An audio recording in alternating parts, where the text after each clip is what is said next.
Hi, everybody, and welcome to episode 203 of the I Rock Knits podcast. And today we are chatting with friends. I am talking to Jen Davies, who is the owner and creative head behind Burr Oak Studios.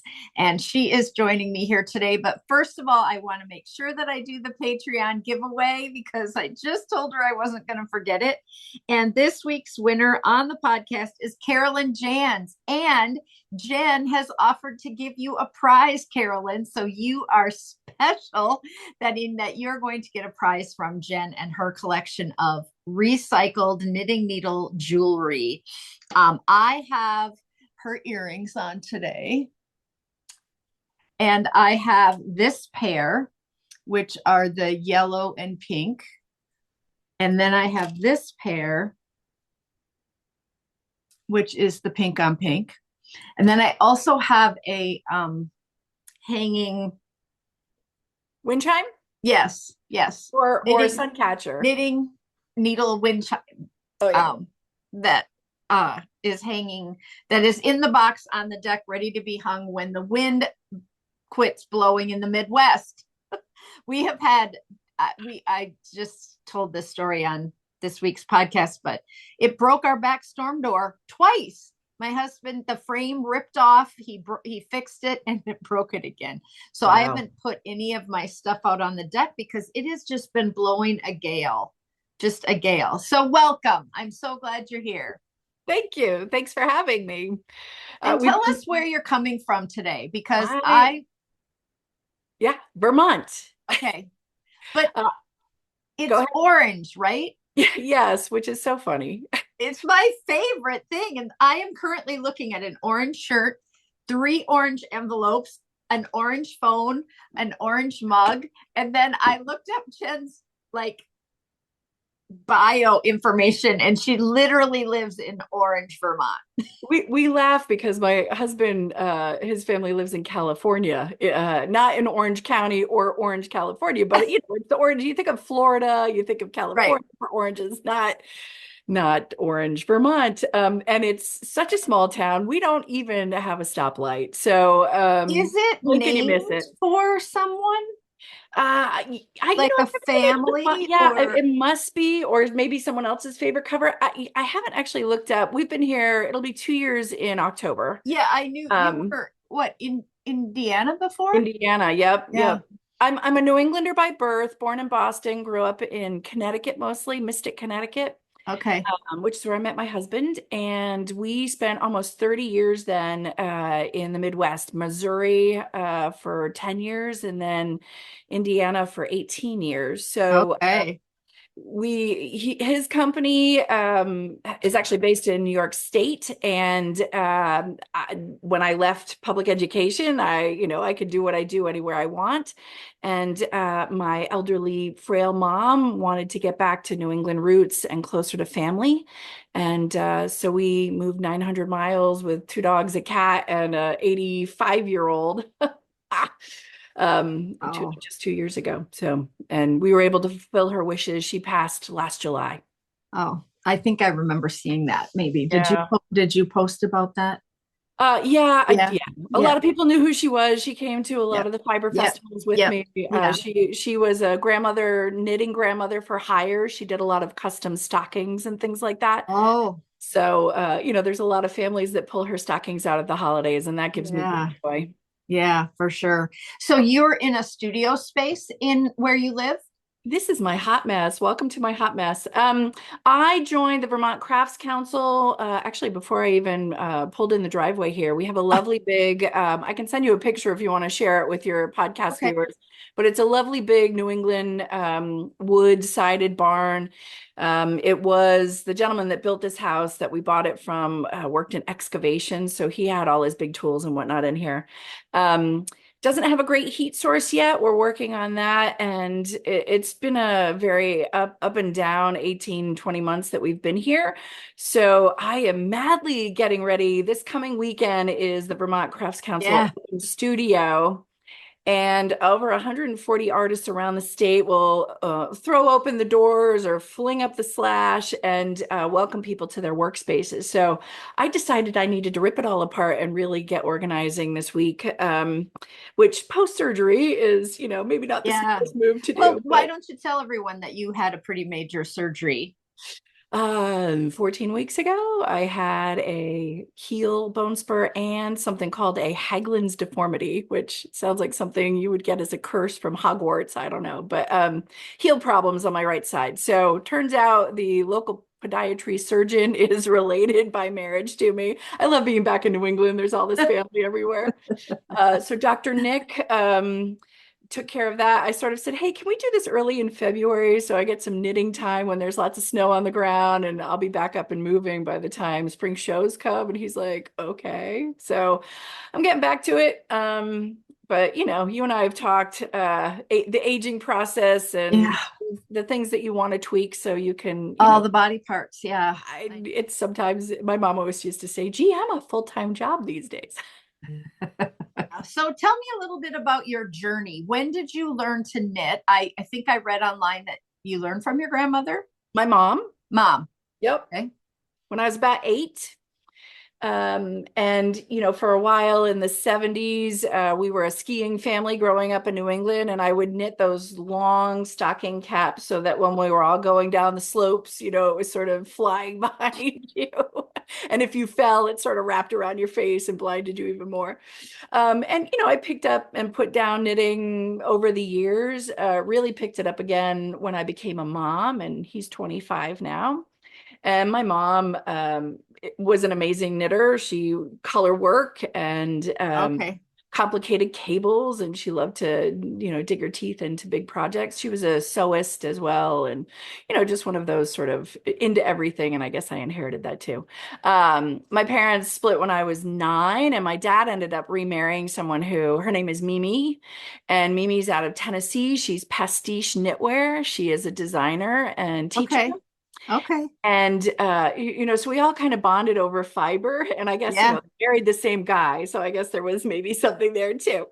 And I could never make them a gift that they couldn't knit better themselves. I Yeah. love hats were my jam.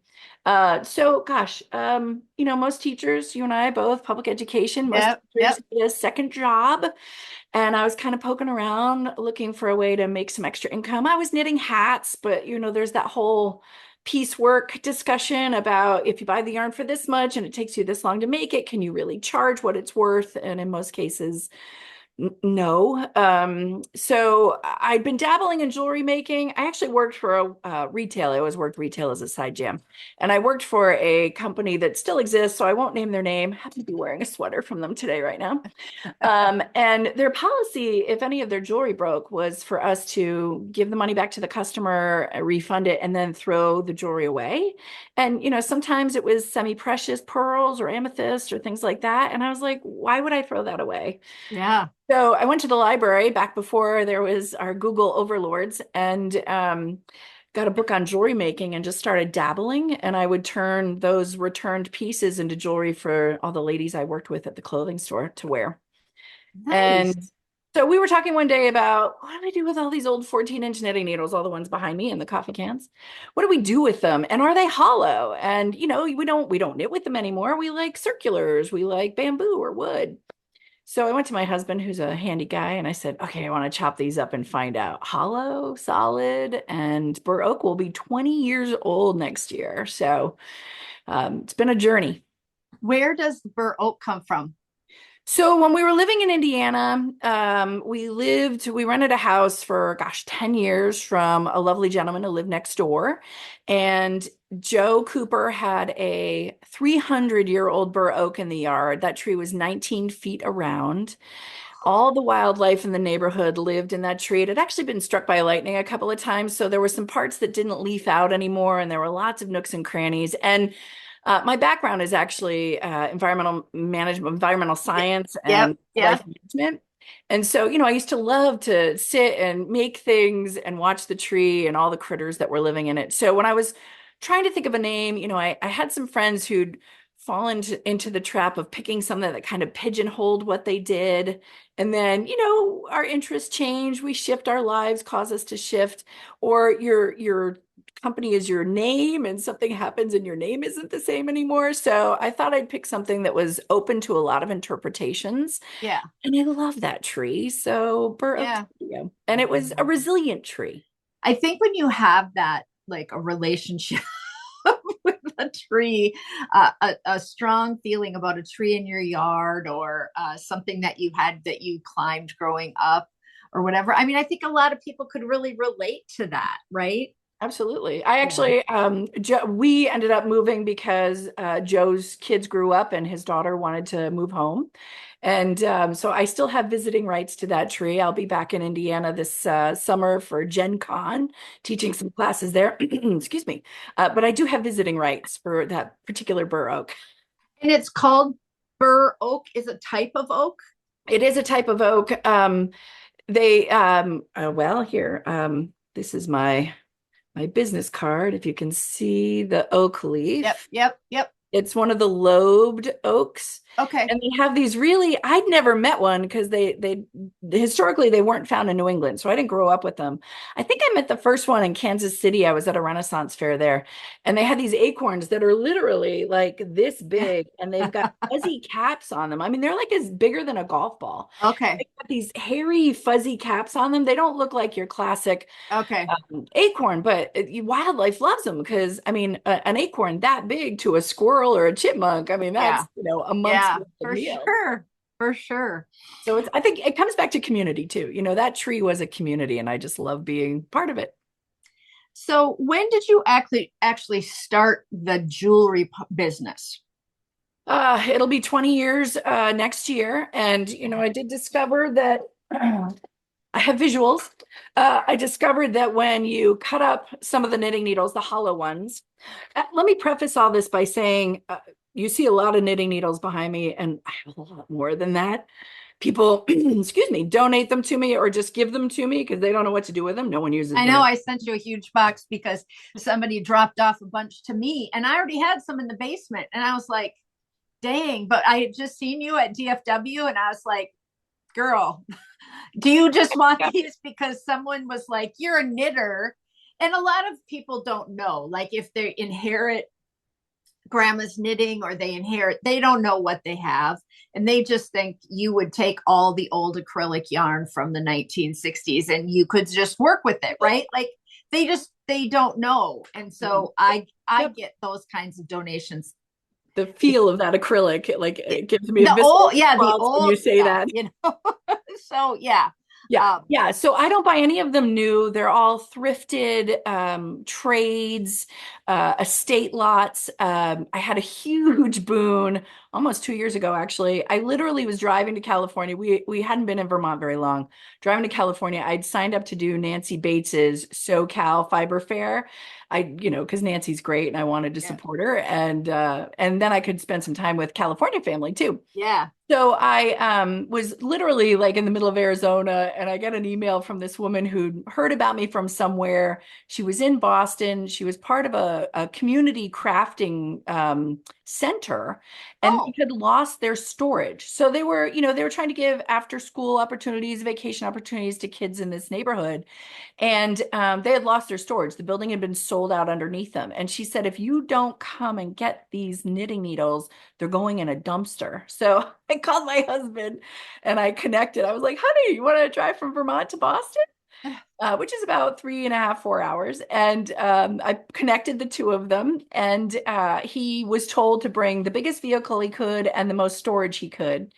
And he hooked up our trailer. And the big Costco totes with the yellow tops on them? yeah. They're like 40-gallon ones. I don't even know. He came home with 9 of those. And I actually just finished, almost 2 years later, I just finished going through the last one and sorting it. And, there was some plastic, there was some bamboo, there's some things Yeah. that I might not necessarily use that much. So I try and get those back into the hands of people who teach knit or Yeah. crochet. I hate to see things go to waste. We could talk more about that in a second, but you asked about the process. So once I cut, these are all 10 and a halves. These are all 10 and a half knitting needles. And this is one of the best ways I have found to just sort of set me up to get to making.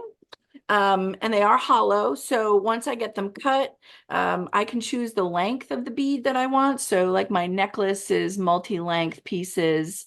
My bracelet is multi-length, and the clasp is also made out of knitting needles as well. Yeah. And I can just sort of pick and choose what I want to do with them. So for the hollow needles, obviously sort of my imagination is the limit. For the solid ones, I can bend them, I can drill them, I can cut them. I actually have enough tools now. My husband comes out and borrows some of my power tools. So do you have a special machine that cuts them, like that goes faster, or like I any type use, of? yeah, that's a question I get a lot. And, at 58 years of age, I'm wondering how many more years my hands and my shoulders have in making some of the things that I make, because it is fairly physical. Yeah. There are some methodologies that I've developed that I don't really want to divulge because Right. No, I totally get that. I I just want to wondered sell the if you business had and to pass it make on. each cup individually, right? Yeah, yeah, But like, yeah. is there a way to like cut a whole needle at once or something, you know? It depends on what I'm doing. I do use a bandsaw. I use a Dremel. I Yeah. have to come back and sand a lot of things too. Yeah. I'm always in full PPE, so I've got, breathing protection, eye protection, ear protection. I've got it all on when I get working. Um, so yeah, and I do a lot of batch work, but Okay. it's one of those things that the colors are so fun.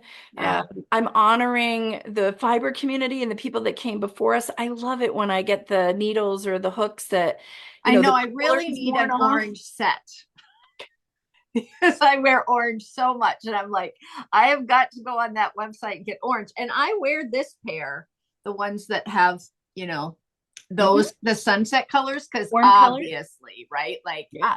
I love a good You sunset. you and you and Gigi Gay Yeah. Gillespie, the orange. Yeah.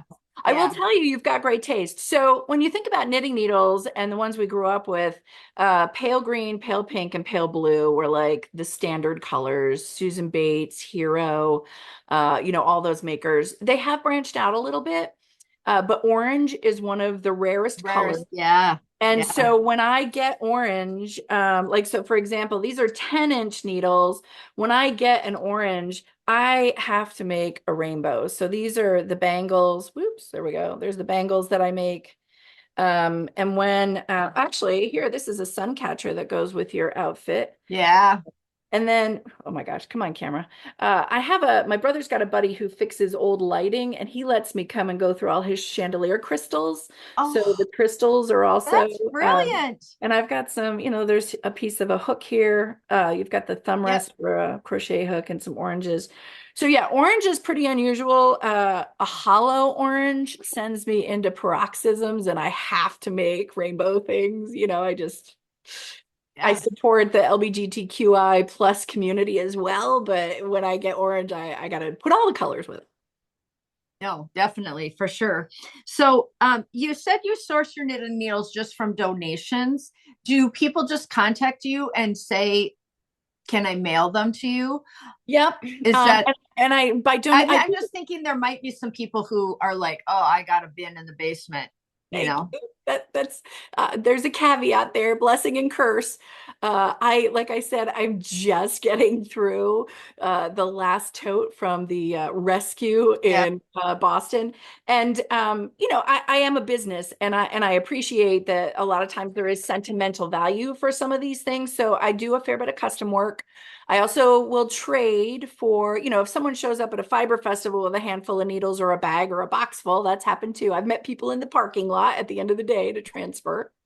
I will trade you, something that I make for your needles. So I at this point though, I have to be a little bit picky. My husband's giving me side eye, like, do you really need, Oh, for sure. whatever.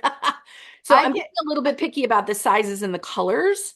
And I actually, when I was in Maryland for the sheep and wool 2 weeks ago, my ringer came to visit me and she brought me 25 pounds of needles. Mary Ann, shout out to Mary Ann from Pittsburgh. She volunteers for her Salvation Army. And they have a warehouse. I've been able to visit it where all of the greater Pittsburgh donations of craft supplies are collated, sorted, and ready to move out to the Salvation Army stores. They also do a warehouse sale once a year. So it's upholstery fabric, garment fabric, quilting fabric, paper goods for card making and scrapbooking, all the fiber arts that you can think of. And they do the sale once or twice a year, I think, and they'll regularly make like $10,000 in a day, just, getting these materials into new hands. So Marianne lets me send her a list of the colors I need and the sizes I'm Oh, looking okay. for. Yeah, so she brought me a Yeah. big box. Actually, that was a parking lot meetup at Maryland in the field. That's cool. I mean, Past I get it, right? Like my husband is giving me the side eye because I took over the second closet in the house with I have the office closet full and now I went to the hall closet and It's one of yarn, those right? things that, when they talk to you about your hobby becoming your career, it's one of those things that they don't necessarily, you don't necessarily consider that that's going to happen, but. So you run your shop out of Etsy Mhm. and you probably do shipping every day, or do you ship one day a week, or like I would how does love to say that that was the case, Cori. Honestly, especially since the conflict in Iran started, my sales online have just almost dried up. yeah, I made $68 on Etsy last week. yeah, So pattern sales are way down too, yeah, way right. down. And I get it, when Not for the you big name designers, probably they're probably still doing okay, but anybody that is below the top 12, yeah. I used to, when they and say small businesses will summer gets suffer, a little we are slow the small too. businesses. Yeah, but you do a lot of shows, and so you're on the road some too. Do Mhm. you craft while on the road? Yes, usually out of necessity versus choice. Okay, okay. Um, you never know what's going to hit at a show, which is always sort of the fun thing about being a maker. And I can't bring my drill press or my bandsaw with. Do I make on the road? Well, I also offer classes. So I will say that as a small business, I last year I actually achieved making the same amount of money that I did my last year of teaching. So yay. But my expenses are stupid high because of shows and whatnot. I still haven't quite figured out how to fly with all my things. There are some other jewelry makers in our industry that I admire. You hear some of the horror stories about shipping and things like that, but I do maybe need to figure out, although airplane tickets are insanely expensive now too, but I do need to try and figure out how to get my expenses down. So if I'm doing a longer road trip, I do try and add some classes, whether with a guild or a trunk show at a store with some classes in it too. And I'm always open to that. But the expenses are high being on the road. So I would say probably 70% of my income last year was from shows. So So when you do a class, what do you teach? basic jewelry making. So Okay. I bring all the bits and bobs, and I've got a couple choices. For example, one is earrings. Okay. We learn 3 different styles, like some of the Mhm. ones that you have. So that takes about 2 hours. And I've had people who are very sad. They show up with their needles and they're like, "What do you mean I can't cut these up?" I don't bring, Yeah, the no, yeah, dangerous, dusty tools with me to someone's yarn store, but yeah, so I offer several different classes, and love, getting into the local yeah. shops and supporting Well, those. and I think that that is what we have to do as creators is have secondary income. Like I have to teach. I don't make, I didn't cover my expenses the first 7 years at all. You got to sell a lot Small of patterns. business, real talk. Here we Yeah, are, rubber hit yeah, the for roads. sure. So I get that. I'm just gonna I can maybe edit this out, but I just saw on Instagram that if you go to your local library and book your airline ticket, it will be significantly cheaper. Just using their computer? Mm-hmm. And I Yeah. have heard that once you look up an airline ticket and then you go back to look it up again or check or you Mhm. follow several, that the prices will fluctuate on. And I don't, I haven't tried it, but I sent it. We're going to Rhinebeck, my four of us, and I sent the link to this Instagram thing because this lady said, I decided to try it and I went and it worked. I got it for significantly less. I will be trotting down to Barry, Vermont, and hanging Right. out at the library. That's great. Right. Like if you have to get, I mean, may as well try it. Right. Mm. And I think it's because it's probably a public access and they have there's no data Yep. in it for like where you live or what your income or what you purchase. Or I don't like, I know it, the world knows so much about us Yeah. and I don't understand how that would work. So I don't want to put it out into the world. I'll just give that to you. And because I haven't Do tried with it, it what I will. Yeah, but yeah. we're going to try it. Two of my Awesome. friends got back right away and they're like, yes, let's do it because Let me know. our tickets to Seattle were $600 because we're going to Flock in August. And They um, waitlisted me. well, I'm doing a collaboration Awesome. with Awesome. a farmer's daughter with a design, but I'm Oh, yeah. not making any money at that event. I will tell I'm you, just going to. it's such an interesting, putting yourself back out there after, when you're running a classroom and you're in your niche and you're there for years, you have that level of confidence and putting yourself Yep. out there in a whole new realm is it's trippy later in life. I will say though that Rhinebeck, I would look every year and see where our fall break was when I was teaching, and if it lined up with when Rhinebeck was going to be, I would apply. And I never got in, never got in, never got in.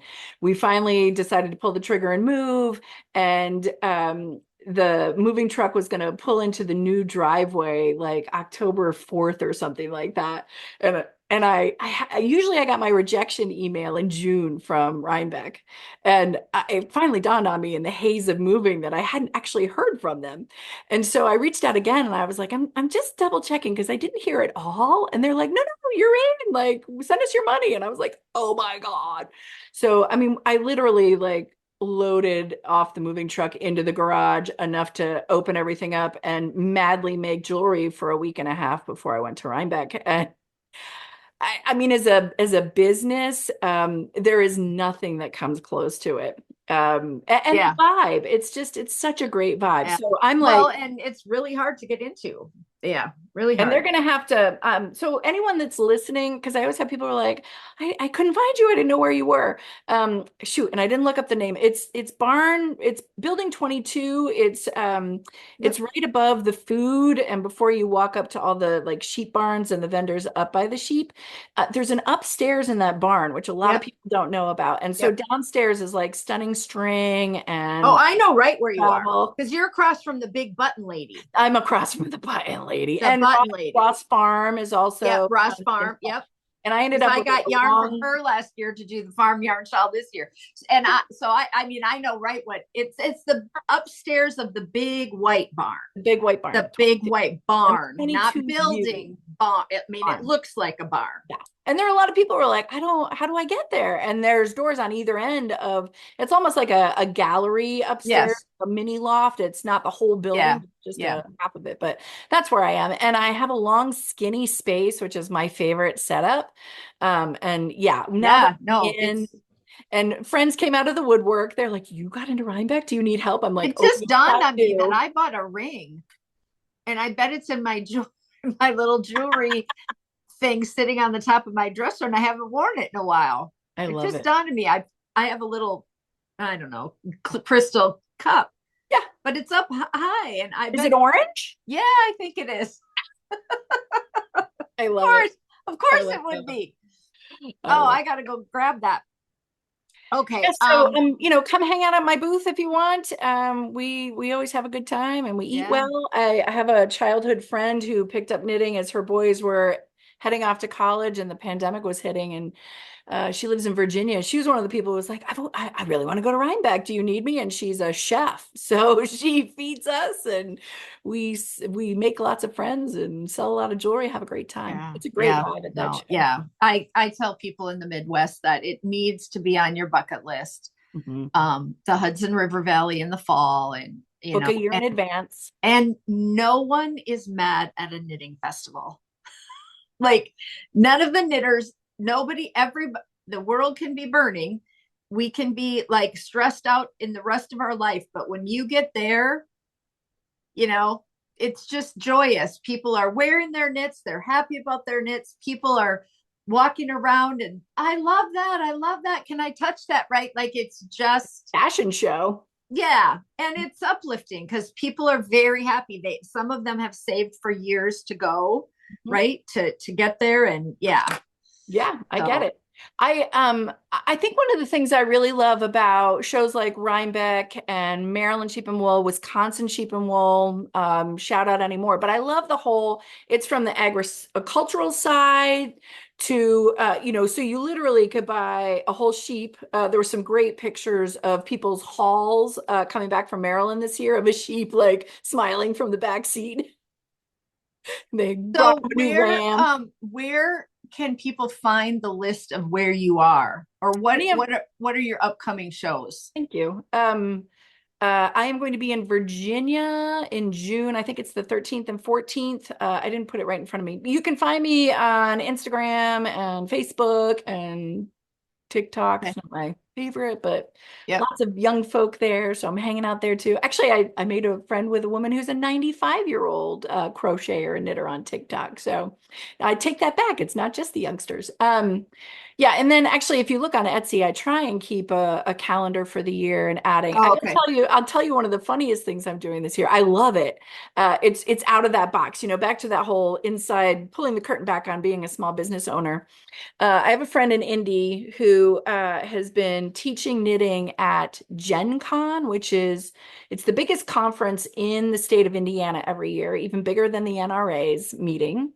And it is like tabletop gaming and so like figurine gaming, and there is some video gaming involved in it, but it's very family oriented. There's a costume parade for all these homemade costumes. That's Yeah. amazing.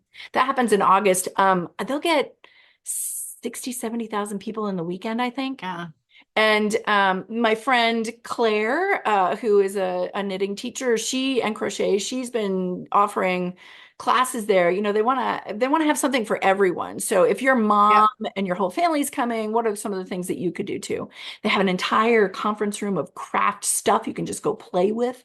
Anyway, I'll be teaching 8 classes there the end of July, 1st of August. But yeah, you can find a list of everything on my social media. Yeah. Yeah. Well, yeah. And how many weekends a month are you gone? I'm really only trying because I love gardening too, and I'm really just trying to do one Yep. a month-ish. I'm doing some local stuff. If anyone's coming to Vermont, there's a new show that's happening this year in Stowe, which is you can go visit the Von Trapp Lodge and have a meal, or you could stay up there, Yeah.